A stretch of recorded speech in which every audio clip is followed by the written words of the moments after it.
Сегодняшний концерт мой называется «Учитель-ученик». К сожалению, педагог, с которым я предполагал выступить на этом концерте, Юрий Владимирович Борисенко, за 2 месяца до концерта 5 июля, к сожалению, ушел из этой жизни. Для меня это очень большая трагедия. Этот человек мне дал много. Можно сказать, он мне дал все.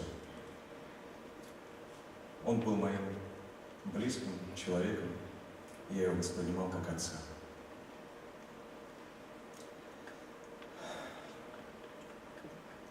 Вы знаете, однажды мы с ним шли по консерватории и встретили проректора консерватории Рената Рифовича Халитова.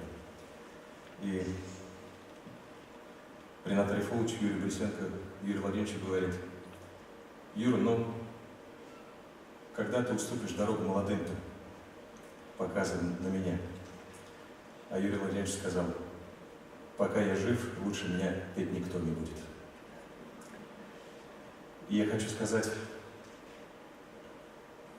что даже когда сейчас он ушел из жизни, я считаю, что для многих артистов он является эталоном, и для меня тоже. Поэтому произведение, которое я хотел бы сейчас исполнить, я бы хотел посвятить своему педагогу, и эти цветы возложить в его память.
Oh